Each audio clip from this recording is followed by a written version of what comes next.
자, 2014년 유통관리사 시험 2회 상권 분석 들어갈 차례죠. 자, 2014년 이제 2회 기출문제입니다. 저번 시간에 이어서 이번엔 상권 분석으로 들어갈게요. 자, 상권 분석이 이제 26번서부터 있는데요. 자, 가장 어렵게 출제된 게 이제 계산 문제였습니다. 계산 문제가 이제 3개 정도 나왔었는데요. 이 상권 분석은 만약에 계산이 나온다면 굉장히 어렵게 출제가 됩니다. 그래서 일단 계산을 천천히 이따 풀 텐데요. 일단 26번서부터 가게 되면, 자, 상한에 이제 상권의 이제 계층적 분류에 대한 설명을 옳지 않은 것은, 자, 이건 이제 3번이 정답입니다. 그래서 정답은 3번인데요. 자, 우리 지구상권이란 한 지구 내에서 핵이 될 수 있는 하나의 점포가 직접적으로 형성하는 개별 상권을 말한다. 자, 지금 이 3번은 지구상권이 아니라 지점상권을 얘기합니다. 지점상권. 자, 그래서 이 지구상권이란 집적된 상업시설이 갖는 상권의 범위를 말해요. 그래서 지구상권은 지역상권 내에 특정 입지가 포함된 상업 집적이 가지는 상권을 의미합니다. 그래서 3번은 지점상권이다. 그러니까 상권의 계층적 분류도 우리가 한번 노릴만 해요. 하나 정도 이제 체크하시고. 그래서 이제 다른 것들을 이제 보시면 이 계층적 구조로 상권을 분석하려면 이제 지역상권, 지구상권, 개별상권 구분할 수 있다. 자, 지역상권은 한 도시 내에 형성된 모든 유통기관들의 총체적 경쟁 구조로 형성되어 있다. 이렇게 보고요. 3번 한 점포가 형성하는 개별상권은 그 점포의 크기나 특성에 따라 상권의 크기가 변할 수 있고요. 큰 행정구역은 복수의 지역상권을 포함할 수도 있고 한 지역상권 다수의 지역상권도 포함될 수도 있다는 거. 정답은 3번만 틀렸다는 거 보시고요. 자, 27번도 우리가 거의 뭐 많이 물어보는 거죠. 노면 독립입지. 이것도 뭐 거의 출제될 수 있는 우리 키워드예요. 자, 소매 입지별 유형에 대한 설명을 옳지 않은 것은 일단 답부터 본다면 3번이 정답이죠. 3번. 그래서 우리가 노면 독립 입지의 경우는 3번. 경쟁업체가 많고 가시성도 낮을 뿐만 아니라 영업시간 등의 제한이 있어 고객 편의성을 우리가 높이기 어렵다? 아니죠. 노면 독립 입지의 경우는 경쟁업체가 없는 곳에 입지하는 거죠. 그래서 가시성도 높고 영업시간 등의 제한이 없이 고객의 편의성을 제공하죠.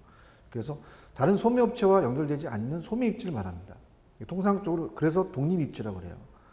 소매점포의 다른 소매업체들과의 고객을 공유하지 않죠. 정답은 3번이 정답입니다. 그래서 이 도심입지의 경우는 충분한 잠재 고객과 동일업종군의 부포, 접근성 등을 감안해서 입지를 선정하는 것이 좋고요. 산업별 입지의 경우는 이제 상업입지, 공업입지, 농업입지 등으로 나누어 입지를 결정하죠.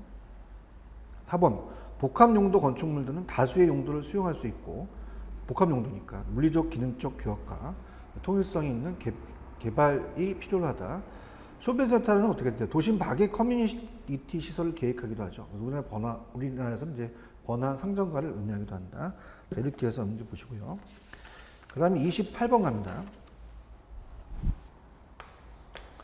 자, 28번은 이제 BPI라는 것을 하고 SAI 등 상권을 평가하는 방법에 대한 설명은 가장 옳은 것 이렇게 돼 있죠. 자, 이거는 이제 우리가 일단은 5번이 맞아요. 자, 우리가 소매 포화 지수잖아요. SI는 특정 상권 내에서 주어진 제품 계열에 대한 점포 면적당 잠재 수요를 측정하는 우리가 어떻습니까? RSI가 굉장히 중요하죠. RSI 대표적인 게 이제 5번이 정확한 정답이죠. 그래서 소매 포화 지수라고 합니다. 소매 포화 지수. 아, 요거 잘 나옵니다. 시험 문제. 상권 분석에서는 요거 아주 잘 나오는 문제예요. 그래서 지역 시장의 수요 잠재력이라는 이 잠재 수요는 우리가 미래가 아니라 현재 수요죠. 총체적으로 측정할 수 있는 자료이다. 이에 대한 파악을 위해서는 특정 제품에 대한 총 매장 면적, 고객 지출의 고객 수의 요소를 살펴봐야 되는 거죠. 그 다음에 이제 다른 것들을 이제 해설해 본다면, 자, 1번. 자, 1번은 이제 다른 지역과 비교한 특정 지역 내 2인당 소매 매출을 측정하는 방법은, 자, BPI가 아니라, 자, 이거는 염리 SAI입니다. 그 다음에 2번은 자, 우리가 어떻습니까? 2번하고 3번을 묶은다면, 우리가 2번하고 3번은 다 이제 BPI에 대한 설명이죠. 그죠? 그래서 이제 설명이기 때문에, 어떻습니까? 그렇게 보시면 되고, 그 다음에 이제 그 3번에 대한, 특히 3번에 대해서 우리가 그 2번하고 4번이죠. 2번하고 4번. 2번하고 4번은 BPI고, 그 다음 3번은 BPI가 아니라, 이거는 우리가 RSI라고 봐야 돼. RSI. 그래서 이제 그 2번하고 4번은 BPI로 다 고치십시오. 그래서 얘는 시장의 구매율을 측정하는 지표로 인구, 소매, 매출액, 유효소득의 세 가지 비율을 이용하여 계산한다. 그 다음에 이제 그 4번도 마찬가지로 BPI고요. 그 다음에 3번은 그 계산하는 공식이 RSI예요. RSI. 그래서 5번이 가장 맞는 지문이다. 이렇게 보시면 되고요. 그 다음에 우리가 29번 갑니다. 자, 넬슨의 소매입지의 선종이론지 서로 업종이 서로 다른 점포가 인접해 있는 보완관계 통해 상호 매출을 상승시키는 효과는 양립성이죠. 가장 강조한 게 양립성이에요. 넬슨. 가장 강조합니다. 자, 그래서 우리가 수업 시간에도 얘기했지만, 뭐 제가 이제 입지에서 SSM에 대한 기업 슈퍼마켓에 대한 입지 선정에 대해서 논문을 썼는데, 우리가 이제 입지에 좀 대가신 우리 그 지도 교수님이 항상 얘기하시는 게 양립성입니다. 자, 여성 의료점이 있으면 액세서리 있는 게 좋죠. 그러면 우리가 보완 관계예요, 보완 관계. 보완은 서로 도움을 주는 거죠. 대체 관계 하면 안 됩니다. 그래서 보완 관계가 있어 서로 업종이 다른 점포의 매출액에 영향을 줘서 상승시키는 거죠. 그래서 이렇게 해서 양립성이라는 거. 정답은 4번이죠. 그 다음에 나중에 이제 여러분들 이제 어떻습니까? 중간 저지성은 뭐예요? 그 기존 점포나 상권 지역이 고객의 중간에 위치함으로써 경쟁 점포나 기존의 상권 지역으로 접근하는 고객을 중간에 차단하는 거죠. 그 다음에 이제 성장 가능성은 인구 증가와 소득 수준 향상으로 시장 규모를 선택한 사업장 유통상권의 매출액이 앞으로 성장 가능성을 보는 거고요. 그 다음에 누적적 흡입력은 뭐예요? 영업의 형태가 비슷하거나 동일한 점포끼리 집중적으로 모여 있는 거예요. 집중 흡입력이라고 하는데요. 고객의 흡입력을 극대화할 수 있는 우리가 가능성 및 사무실, 학교, 문화시설 등으로 인접하고 고객을 흡입할 수 있어서 유리한 조건에 속해 있는 거죠. 그 다음에 이제 경쟁 회피성은 서로 경쟁점의 입지, 규모 형태 등을 감안해서 예비 창업자의 시장 사업장이 기존 점포와의 경쟁의 우위를 확보할 수 있는 가능성에 대한 검토다. 이렇게 보시고요. 30번 갑니다. 자, 소매업의 입지 선정 시 고려해야 할 요소에 대한 설명으로 옳지 않은 게 돼 있죠.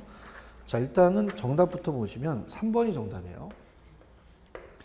자, 비어있는 점포에 출점을 할 경우 그 이전의 점포가 실패하였다 하더라도 예전된 점포와는 관련성이 없기에 그 실패 원인에 대한 상세하게 조사할 필요가 없다? 아니죠. 비어있는 점포에 출점을 할 경우 그 이전의 점포에 출점할 점포가 아무런 관련이 없더라도 왜 실패했는지 그 원인에 대해서는 상세히 조사할 필요가 있죠. 상식적인 거예요. 어떻게 해요? 비어있는 점포의 출점인 경우는 이전 점포에 실패했다면 그 예정된 점포와는 관련성이 있으므로 그 실패 원인에 대해서 자세하게 조사해야 되죠. 틀렸습니다. 정답은 3번이죠.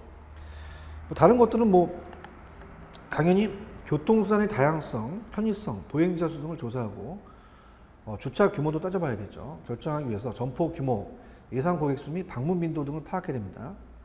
주변 점포와 관련해서 좋은 여건이란 주변 점포와 경쟁하지 않고 고객을 서로 공유해서 총 매출액을 증가시켜야 되고요. 4번, 총 자산에 대한 투자액은 입지, 제품의 입고, 고정물, 조명, 주차시설 등에 대한 비용과 우리가 초기 자금 등이 포함됩니다. 5번, 출점할 점포의 예상 매출액을 계산하기 위해서는 상권 내 총 판매 면적 등 예정된 입지의 판매 공간 비율을 또 고려된다. 그래서 3번이 정답이다. 이렇게 보시면 되고요. 그 다음에 우리가 31번 정도는 좀 내용이 어려웠죠. 그래서 이제 넬슨은 별표 표시 하나 하시고, 자, 31번 정도를 한번 체크해 볼게요. 자, A사는 부지를 임차하여 A사가 신축하고 10년 사용 후 토지주에게 돌려주는 방식으로 슈퍼마켓에 출점할 계획이다. 이와 관련된 가장 적합한 내용으로 우리가 모두 고른 것은 일단 A, B, C를 본다면요. 자, A사의 점포 컨셉을 구현하기 용이하다. 그죠? 그래서 이제 우리가 어떻습니까? 1년 정도가 아니라 10년 정도의 긴 시간을 두고 사업을 시작하는 것이기 때문에 A사의 컨셉을 해당 점포에 구현할 수 있어야 되고요. 용이하다. 수익성 검토 시 반드시 점포와 설비의 감가상각이 고려돼야 된다. 자, 시간이 경감에 따라서 건물이 노후화돼요. 각종 관리 비용이 더 많이 들어간다. 따라서 감가상각비를 반드시 계산해야 되죠. 장기적인 상권 변화에 수적으로 대응할 수 있다. 자, 유통이나 소비 트렌드는 항상 변화하는 마련하기 마련입니다. 10년 정도의 장기간은 이러한 변화를 대응하기에 적절하다고 볼 수 있죠. 자, 근데 D 보시면요. 부지를 매입해서 점포를 신축하는 것보다 초기 비용이 더 소요된다. 부지를 매입하여 점포를 신축하는 것보다 초기 비용이 적게 들어가야 되죠. 자, 우리가 상식적으로 생각해 본다면 초기 대지를 사서 건물을 짓고 인테리어를 하는 비용보다 이미 지어진 건물을 임대하는 것이 초기 비용이 적게 들어가겠죠. 당연한 거죠. A사는 영업이 잘 될 경우에는 부동산 수익까지 누릴 수 있다. 자, 우리가 부지를 매입하여 점포를 신축하는 경우에 해당합니다. 자, 임차란 돈을 내고 남의 대지와 건물을 빌려 쓰는 미법성의 계약이에요. 그 부동산에 대한 소유권이나 지역권 갖는 것이 아니기 때문에 그 부동산에 대한 이유는 얻을 수가 없죠. 당연합니다. 그래서 이제 이 D와 E가 틀렸어요. A, B, C가 맞습니다. A, B, C. 그래서 그렇게 해서 정답은 3번이다. 나중에 이제 기출문제를 뒤에 우리가 이론에 뒤에 다 넣어놨죠. 나중에 기출문제 해설을 꼭 충분히 참조하시기 바랍니다. 3번이 정답입니다. 자, 32번 갑니다. 점포 입지의 중요성에 대한 설명으로 옳지 않은 것은, 자, 일단 답부터 볼게요. 4번이 정답이죠. 자, 점포 입지는 업종과는 관계가 없다? 자, 여기서부터 틀렸죠. 좋은 입지는 업종이 무관하게 점포의 성공 가능성이 높이는 게 아니라, 자, 점포 입지는 어떻게 됩니까? 같은 업종은 물론 다른 업종 간의 경쟁이 있어서 매우 중요한 겁니다. 그래서 점포 입지를 결정할 때 계획하고 있는 입지가 창업할 업종 및 업태와의 적합성 여부를 먼저 확인해야 돼요. 그래서 이 다음 내용을 충분히 검토해야 되기 때문에 우리가 4번에 대한 지문은 틀린 지문이라고 볼 수 있어요. 뭐 이런 것들도 한번 별표 표시하시고 또 나올 수가 있습니다. 그래서 뭐 일단 구색 인테리어 등의 소매 활동 수단은 경쟁사에 꼭 모방이 되지만 점포 입지는 모방이 불가능한 경쟁 수단이에요. 그죠? 점포 입지 선정이 이루어지기 전에 통제 가능한 마케팅, 그러니까 입지라는 자체는 한 번 입지하게 되면 바꿀 수가 없죠. 그래서 통제 가능한 마케팅 의사결정 문서이지만 일단 선정된 후에는 통제가 어려운 환경 요인의 성격을 갖습니다.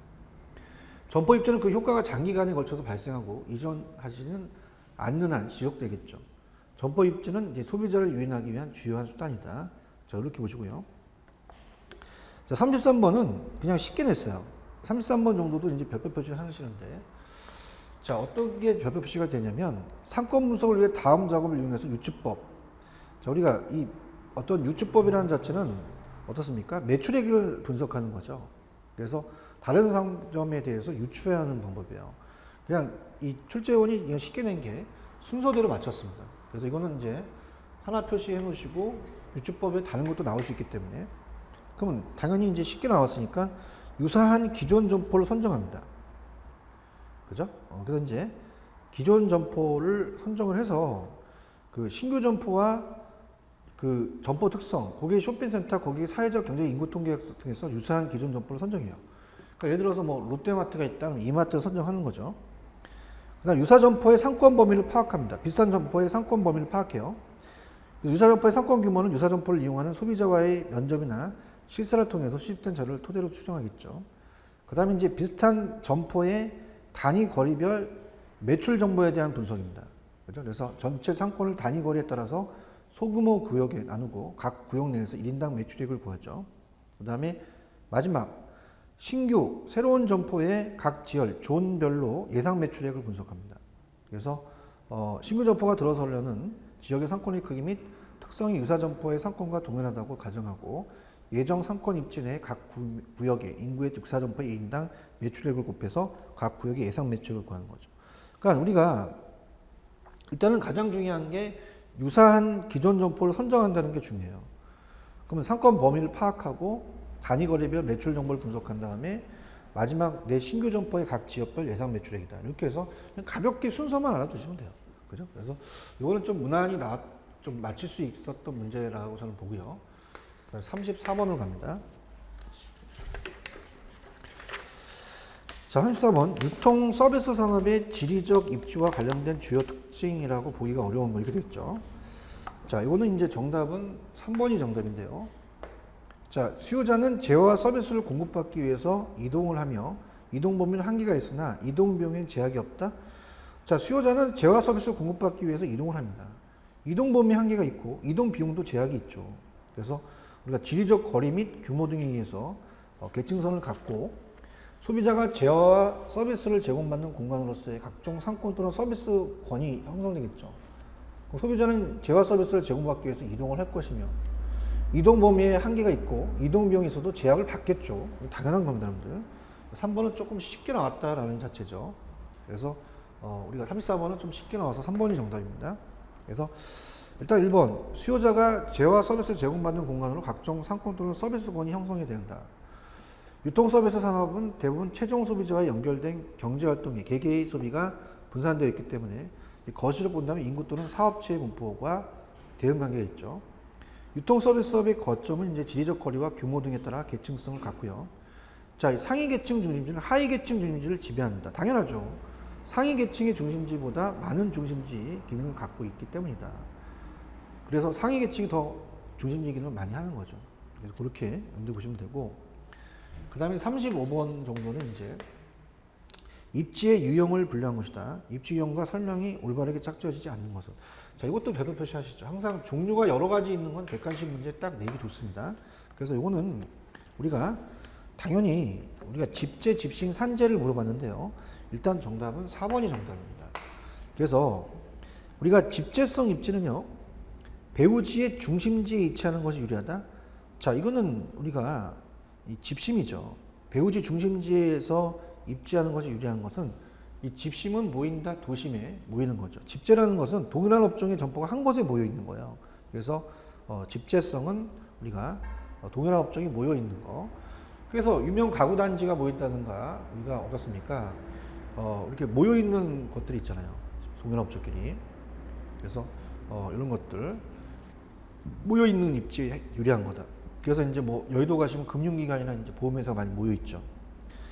다른 것들은 뭐 적응형 입지는 거리를 통행하는 유동인구에 의해서 영업이 좌우되는 입지고, 목적형 입지는 거기에 특정한 목적을 가지고 이용하는 입지, 생활형 입지는 아파트 주택가의 주민들이 이용하는 입지.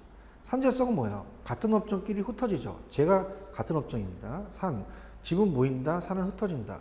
동일치 모여 있으면 불리하죠. 그죠? 유리한 점포는 집재죠. 정답은 4번인데 출제 가능성 높습니다. 4번 출제가 됐죠. 그래서 이거는 별표를 3개 쳐놓으세요. 가장 만만한 거예요. 출제원들이. 그 다음에 36번 갑니다. 자, 상권과 입지의 개념으로 및 특성을 구분하여 설명한 내용이다. 옳지 않은 것은. 자, 일단 정답은 5번이 정답인데요. 자, 우리가 상권의 평가 항목에는 부지 형태, 점포 형태, 가시성 주차시설 등이 우리가 해당한다. 자, 부지 형태, 점포 형태, 가시성 주차시설 등은 다 입지의 평가 항목이에요. 상권의 평가 항목이 아니죠. 그래서 입지와 부지의 평가 요소는 이제 보행객의 이제 통행량, 차량 통행량, 주차시설 교통 편의성, 주변 점포 구성, 부지의 형태 및 특성 점유 요건이 요구되죠. 자, 상권은 어떻게 돼요? 점포를 이용할 가능성이 있는 고객이 거주하는 범위입니다. 배우지라고 하죠. 고객이 존재하는 곳. 자, 상권은 종종 특정 지역에 위치한 점포의 집단을 의미하는 개념으로 사용되기도 합니다. 입지는 사업을 영위하게 될 이치나 이치적 조건을 포함하는 의미며, 자, 상권은 이제 마케팅의 공간적 범위 또는 유효 수요의 분포 공간을 인식되는 거죠. 상권이니까.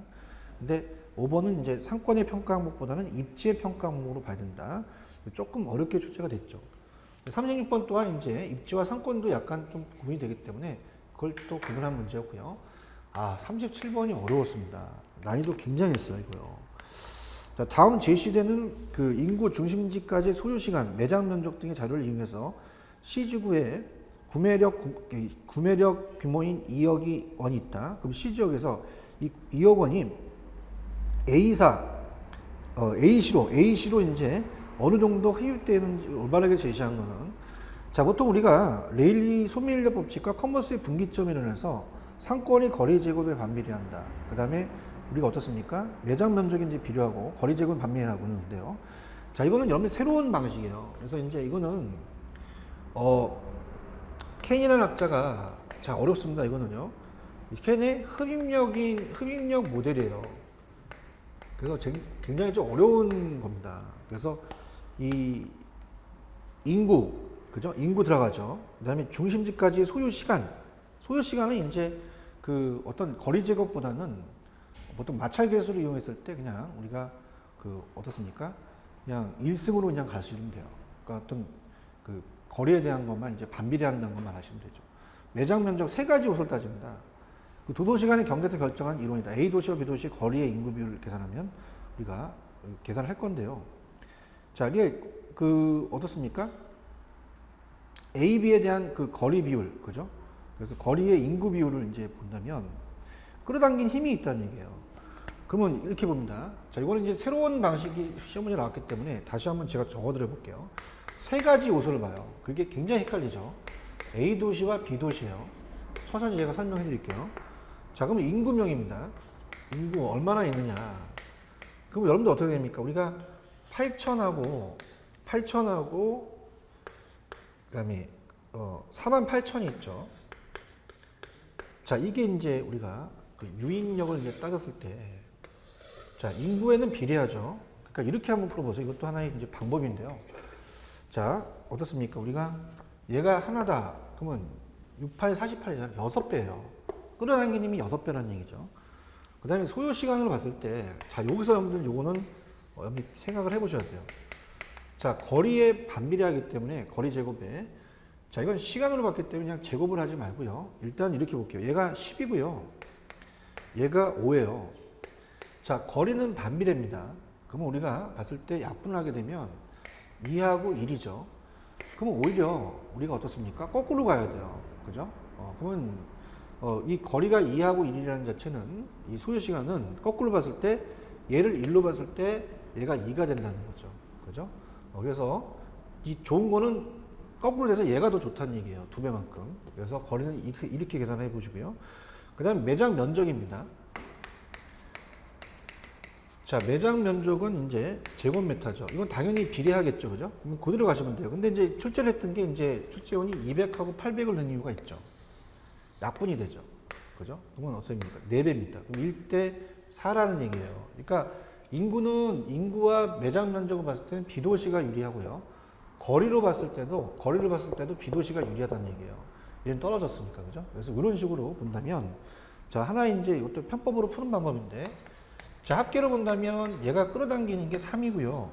얘가 어떻게 됩니까? 우리가 계산하면은 우리가 그 12가 되잖아요. 그죠? 12가 되니까 우리가 또 약분하게 되면 뭐 1대 4. 그래서 이제 어떻습니까? 이렇게 되는데 그렇게 하면 더 헷갈리니까 그냥 이렇게 볼게요. 그러면 A시로 흡입되는 비율로 볼게요. 그러면 너무 약분해 시키면 힘드니까 그냥 3하고 A는 3이죠. 그다음 B는 10이잖아요. 그죠? 그럼 그 중에서 A에 대한 확률이죠. 그죠? 3입니다. 그죠? 그러면 우리가 15분의 3이니까 이거는 이제 계산하면요. 0.2가 떨어져요. 그죠? 그래서 우리가 3을 이제 15로 나누게 되면 0.2가 나옵니다. 20%입니다. 끌어당김이. 그래서 우리가 20%다. 20%니까 우리가 만약에 아까 C의 지구의 구매력이 규모가 2억이다. 그럼 A의 끌어당기는 힘은 20%를 먹는 거예요. 그래서 4천만 원을 먹는 거죠. 4천만 원. 나머지를 다 우리가 B가 먹습니다. B가 끌어당기는 힘이 커서 그래요. 그죠? 그래서 이건 4천만 원이다. 정답이 2번이기 때문에 물론 푸는 방식이 교수님들마다 달라요. 근데 제가 이제 하는 식으로 이렇게 한번 하시면 다음에 만약에 출제자도 그런 식으로 풀어보면 어떨까라는 생각을 합니다. 나중에 제가 또 예상 문제를 또 내고 다시 한번 풀어드리도록 할게요. 굉장히 어려웠어요. 켄의 흡입력 모델이죠. 일단 보통 우리가 컨버스나 레일리는 인구입니다. 그 다음에 허프는 매장 면적이에요. 그래서 허프가 이제 매장 면적에 대해서 거리의 제곱보다는 소요 시간을 얘기를 했죠. 마찰 계수를 얘기하면서 이 소요 시간을 얘기했는데 이제 이 켄은 흡입력이 모델은 인구 중심지까지 소요 시간, 매장 면적까지 다 봐야 되지 않느냐. 세 가지 요소를 다 본 거죠. 무리한 거죠. 그렇다면 이제 거리만 좀 생각해서 거리는 반비례니까 바꿔서 생각한다. 이것만 좀 주의하시면 되고요. 다른 것들은 다 이해하실 겁니다. 6배, 4배. 그래서 요거를 이제 더해서 그 율로 우리가 구하는 게 좀 쉽게 푸는 방법이라고 볼 수가 있습니다. 물론 뭐 각자 교수님마다 그 출판사마다 해설하는 게 틀릴 거예요. 근데 이제 이게 저는 제 생각에는 좀 빨리 접근할 수 있을까라는 생각을 합니다. 그래서 이렇게 한번 해봤고요. 자, 그 다음에 이제 37번의 2번 같은 경우는 굉장히 어렵게 출제가 됐어요. 그래서 이런 식으로 이제 상권 분석 같은 경우는 좀 출제원들이, 그러니까 이 유통관리사 시험 문제가 굉장히 어려워졌다는 얘기죠. 약간 옛날보다는요. 그래서 오지선다로 또 바뀌고 계산 방식도 약간 어려워졌다. 이렇게 봅니다. 38번 갑니다. 38번 보시면 상가의 종류와 상가별 특성을 연결해 놓은 것은 옳지 않은 것은, 그래서 만약에 여러분들 계산 문제가 지금 세 문제가 떴는데 제가 자격증에서도 얘기하지만 물리과사도 마찬가지입니다. 계산 문제 나오면 무조건 제끼셔야 돼요. 그러니까 계산 문제가 예전하고 똑같다. 예전하고 똑같다는 자체는 아까 이거 전에 유통 물류 관리의 이욕, 어떻게 경제적 주문량 있잖아요. 이욕. 그건 계속적으로 출제가 돼요. 그건 머릿속에 그냥 대입시키면 되거든요. 근데 이거는 갑자기 이제 여러분이 세 가지 요소를 한 캔에 대한 거는 미치겠는 거야. 그렇죠? 컨버스와 레일리는 인구고 허프는 매장 면적이거든요. 이걸 같이 내버리니까 불안불안한 거죠. 그렇죠? 그래서 그렇게 우리가 따진다는 것도 이제 체크해서 보시면 뭐 어떻게 할 수 없습니다. 우리가 계산 문제가 어디서 튀어나올지 몰라요. 그래서 이런 것들은 이제 한번 기출이 됐으니까 계산 문제는 기출 위주로 가세요. 그죠? 매번 말씀드리지만 개인적으로 내는 주관적인 계산 문제를 맞추기란 그렇게 쉽지가 않습니다. 그래서 요거는 이제 한번 기출이 됐기 때문에 제가 푸는 방식으로 풀어서 여기 꼭 준비해 놓으시고요. 그 다음에 이제 38번을 가면, 그러니까 이런 거예요. 제가 이제 요거는 이제 말씀드리기가 좀 그런데, 저도 박사학위를 받고 지금 뭐 자격증 강의를 하고 있는데, 보통 출제원으로 제가 많이 들어갔다? 그러면 이제 이렇게 생각하시면 돼요. 약간 좀 성의가 없으신 분들은 기출문제를 그대로 내죠.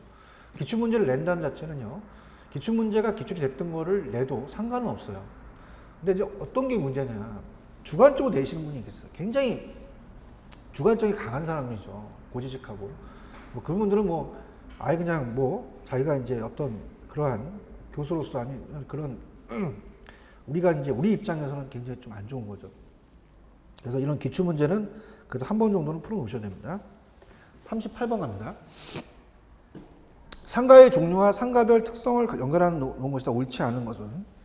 자, 이건 무조건 맞히셔야죠. 계산 문제 아니니까. 3번입니다. 자, 쇼핑센터. 외국에서 초기에 도심 지역을 중심으로 발전하였으며 집약된 상권을 기반으로 한다.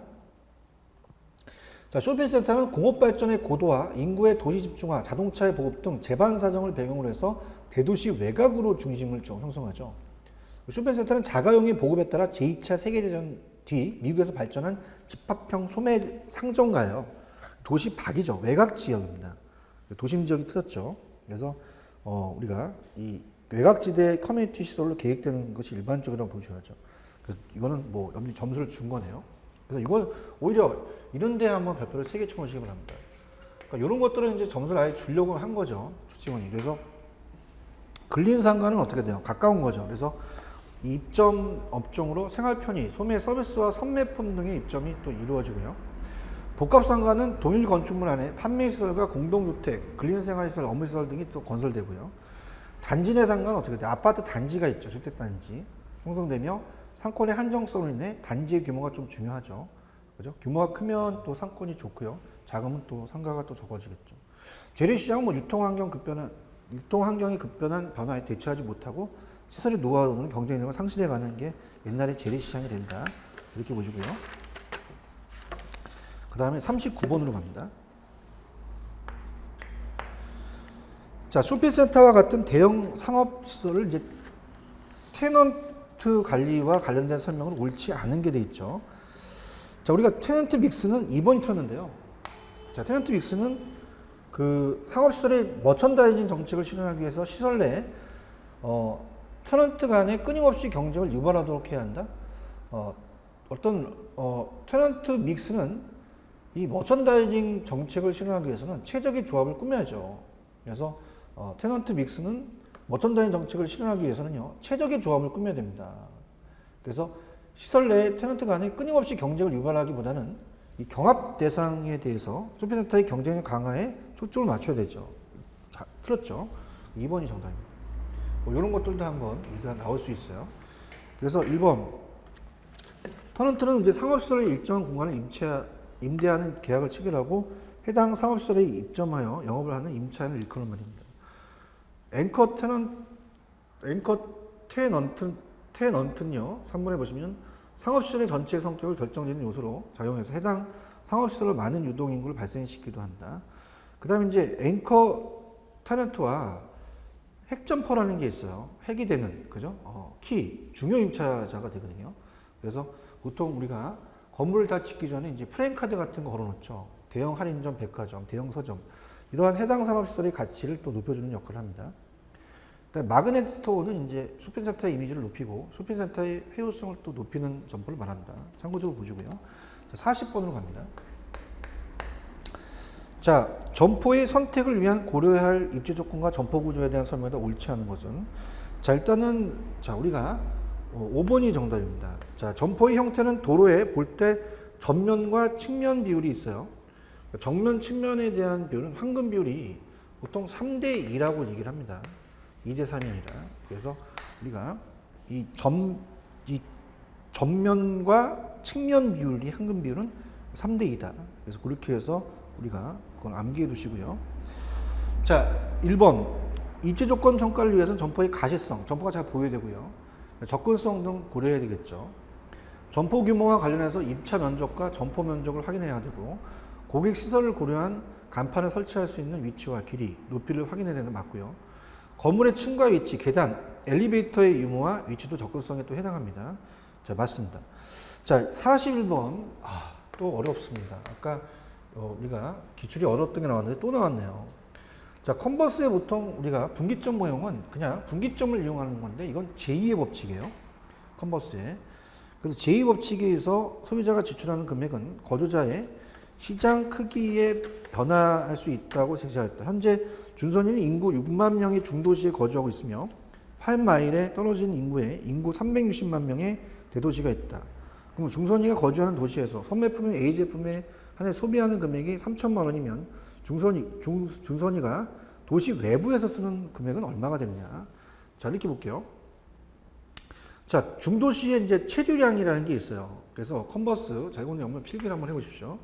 컨버스가 제2의 법칙을 얘기했는데, 컨버스에 제2의 법칙이라는 게 있습니다. 법칙에 대한 공식은, 자, 우리가 QB는 뭐냐면, 자, 중도시의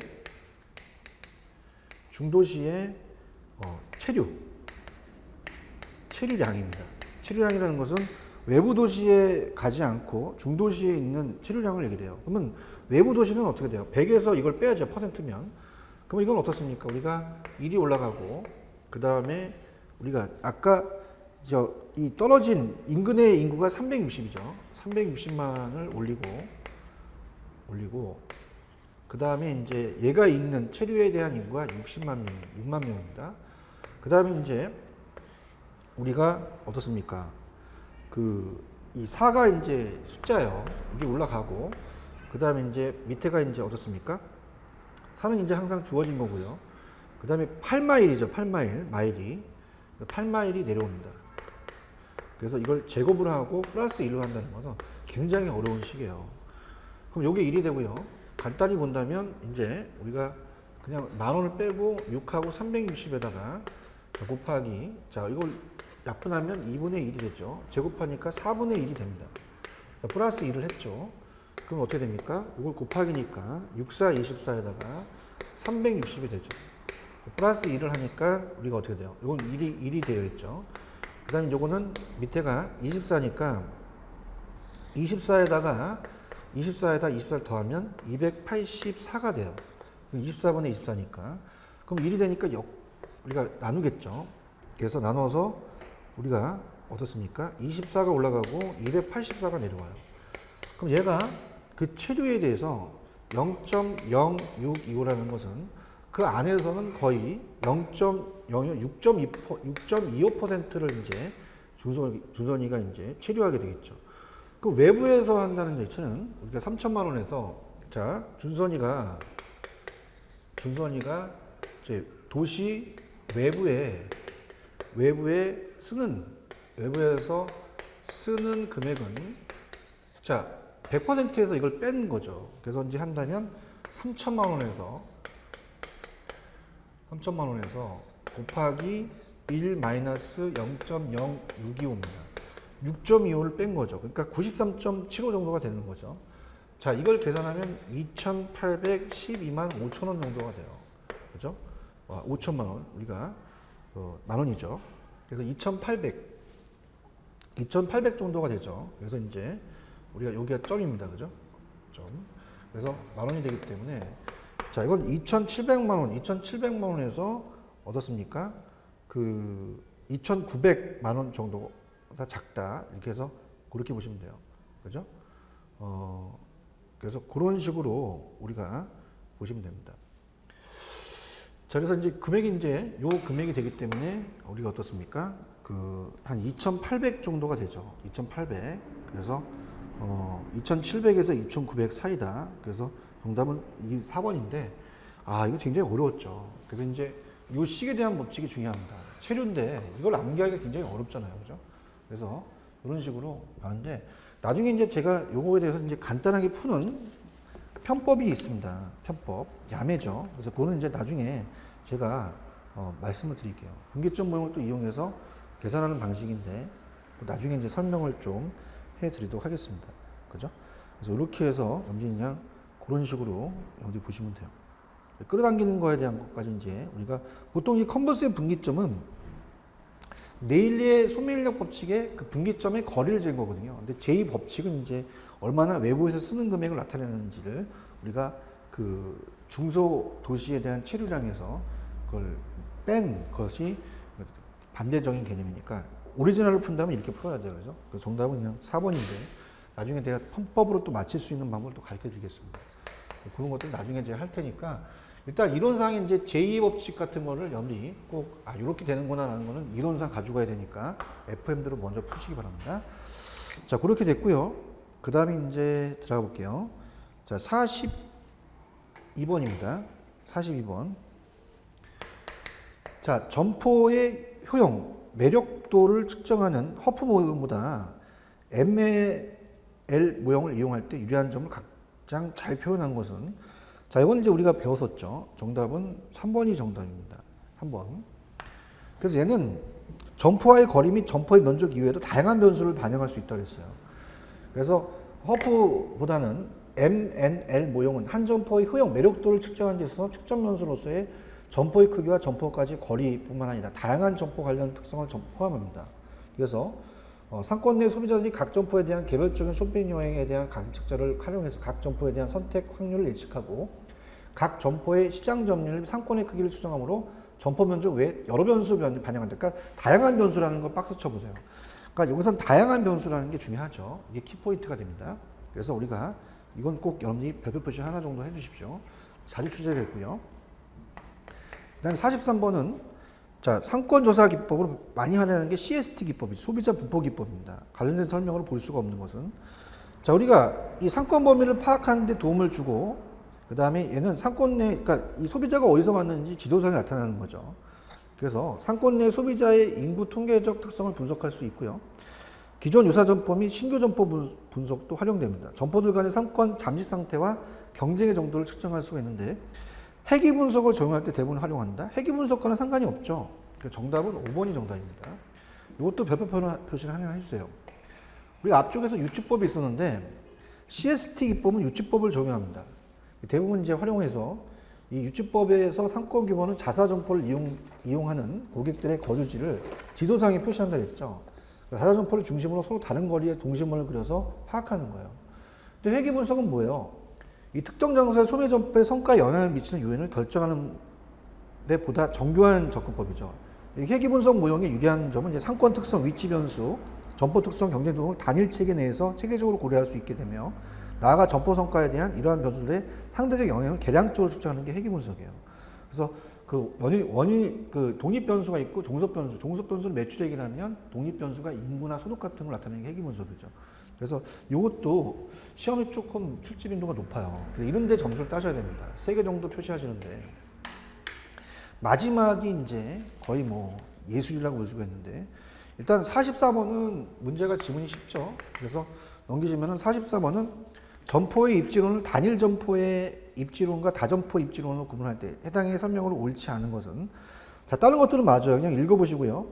4번에 대한 거는 이 4번에 대한 거는 여러분 이거는 MCI에 대한 거예요. 그래서 그 한 도시 전체 점포수에 차지하는 비율과 시장 점유율과의 관계를 선형으로 볼 때 사용할 수 있는 개념은 다점포 입지 모형이 아닙니다. 다점포 입지 모델은 점포 크기와 소비자 및 점포 간의 거리만을 주요 변수로 하죠. 그래서 자, 이거는 MCI에 대한 거예요. 그래서 MCI의 모형은 우리가 여러 변수를 이용해 특정한 상권 내에서 소비자가 특정 상점을 이용할 확률을 얻고 그것으로부터 시장 점유율과 총 매출액을 추정하는 데 중점을 둡니다. 다점포 입지 모형은 이를 연장해서 비교적 큰 상권 내 다수의 상점을 어디에 배치한 수익을 최대로 받을 수 있는지를 중점을 두는 거죠. 그래서 4번은 다점포 입지 모형이 아니라 얘는 MCI 모형입니다. 자, 45번은요. 이거는 여러분이 진짜 뭐 거의 그 출제원이 뭐 여러분들한테 이거는 뭐 계산 방식이 진짜 어려워요. 자, 왜냐면요. 자, 지금 이게 허프인데요. 허프의 수정 허프 모델을 얘기를 했어요. 그래서 허프 모델을 이용해서 점포 선택 가능성을 제시한 겁니다. 예시에 적합한 설명은 옳은 것은 자, 형준은 주변에 있는 3개의 점포 중 하나를 선택하여 상품 가를 구매하고자 한다.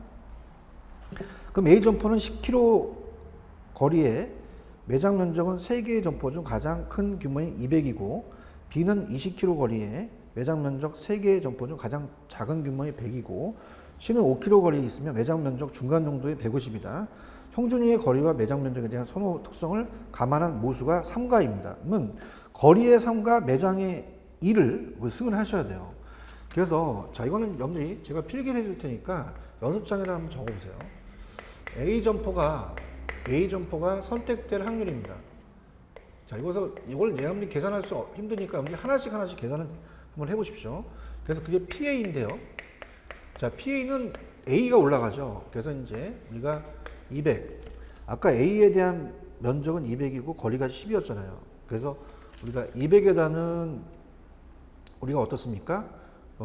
이 3을 하죠. 우리가 2를 하죠. 2를. 우리가 지금 이 거리와 매장 면적은 3가 2잖아요. 그죠? 그래서 이건 2를 하죠. 매장이니까. 2를 하고 10의 3승이죠. 그래서 이거는 어떻게 됩니까? 우리가 200, 자, A, B, C를 다 봐야 되니까 A, B, C. 이건 A에 되는 거죠. 그래서 요거는 밑에가 10의 3승. 자, 요거는 어떻습니까? 100의 제곱에다가 자, 어떻게 돼요? 20의 3승.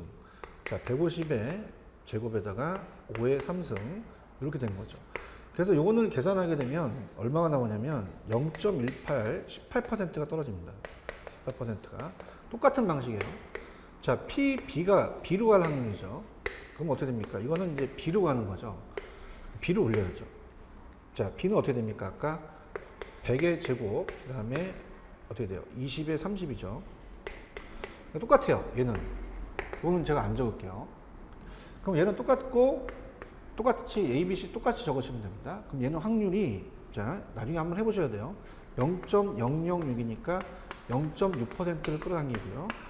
그 다음에 PC를 갑니다. 저 밑에 건 똑같습니다, 여러분들. 똑같고, 그 다음에 C가 올라가죠. C는 어떻게 돼요? 우리가 150의 2, 그 다음에 5의 2가 되겠죠. 그죠? 그래서 이거는 얼마가 나오냐면 0.814입니다. 그래서 81.4%니까 C가 가장 가능성이 크죠. 그래서 옳은 걸 선택하라니까 정답은 4번입니다. 그래서 45번의 정답은 자, 우리가 어떻습니까? 4번이 정답이다. 그래서 확률이 큰 게 우리가 C가 가장 가까운 거리와 중간 규모의 매장을 구비하기 때문에 선택 가능성이 크다는 얘기죠. 그래서 확률이 크기 때문에 정답은 4번이다. 그래서 이렇게 해서 좀 어렵게 출제가 됐어요. 그래서 다른 것들은 다 틀렸다고 봐야 됩니다. 자, 이렇게 해서 우리가 상권 분석을 마치고 하고요. 다음은 유통 마케팅으로 들어가도록 하겠습니다.